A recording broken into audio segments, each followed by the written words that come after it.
sumunod na araw, hindi ako makatiis na hindi bumalik sa gubat upang tingnan muli ang aking nakita.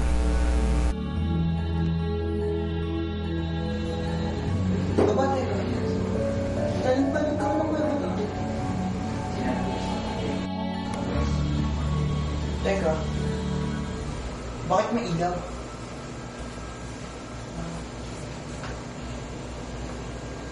Whoops! Diyan ka lang. Kang gagalaw. Isa, diyan ka lang.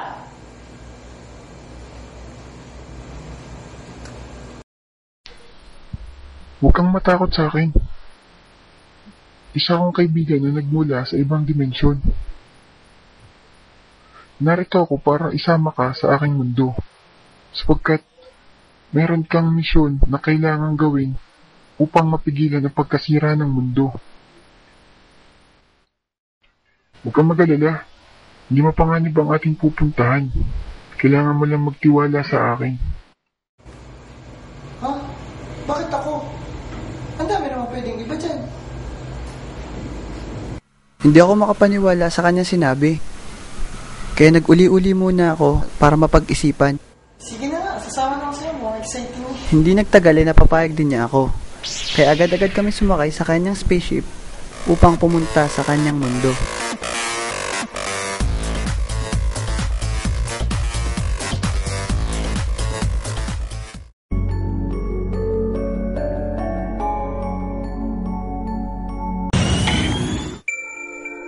Nung kami papunta na sa kanyang mundo, nakaramdam ako ng matinding lungkot. Naalala ko lahat ng masasayang alaala na nangyari sa buhay ko.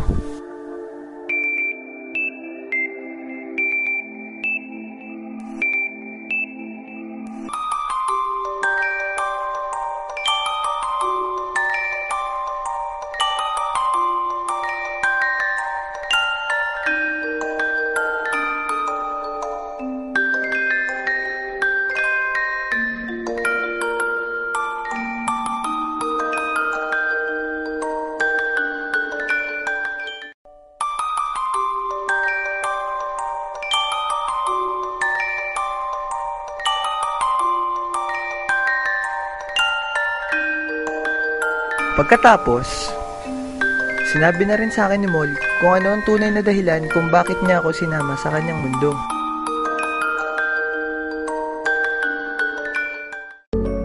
Ang tunay na dahilan kung bakit kita sinama dito ay si Kratos. Siya ang leader ng mga techno-hacker sa aking mundo. At siya rin ang may kagagawan kung bakit naubos ang mga teknolohiya. Pagdating natin doon, may hahanapin tayong isang microchip at doon mo malalaman lahat-lahat ng mga plano niya.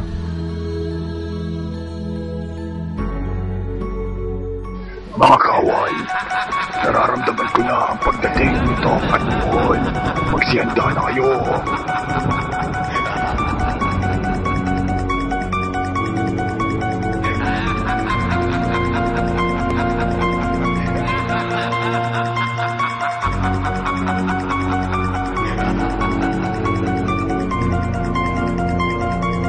At doon ko nalaman kung sino si Kratos at kung ano-ano ang mga pinaplano niya.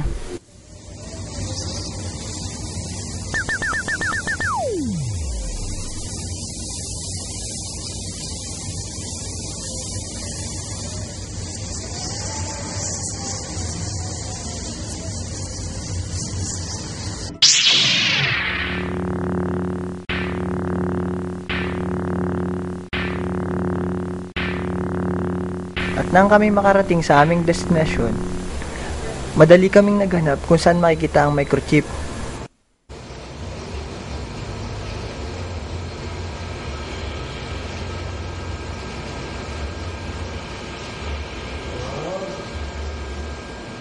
Dito, Stig.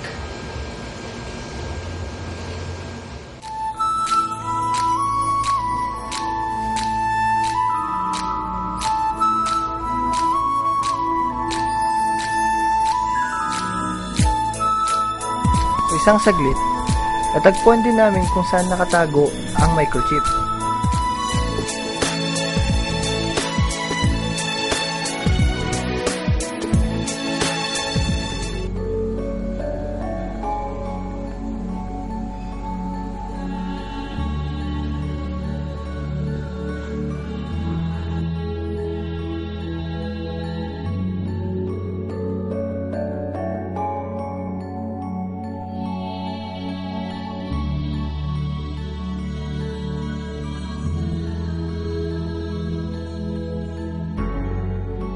Nalaman ko na kami ni Mol ay iisa.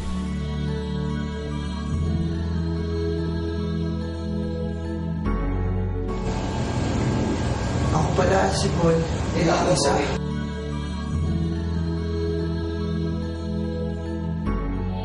At habang ako'y nasa library, nakita ko kung ano ang mga plano ni Kratos.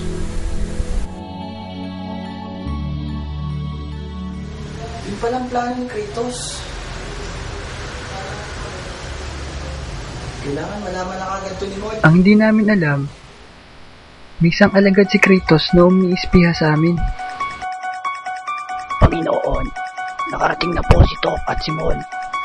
At nakita na rin po nila ang microchip. Mga kawan, puntahan niyo si Tok at si Mon. Madali! Masama ito. Alam na ni Kratos na nandito na tayo. At alam na rin niya na alam na natin ang mga binabalak niya. Kailangan mo nang makaalis dito. Baka mapahama ka pa.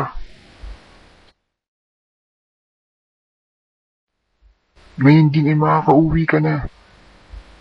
Salamat sa iyong tulong. Pero kaya ko na itong mag-isa. Sa puntong iyon, hindi na ako nagdalawang isip. Agad-agad na rin akong umalis.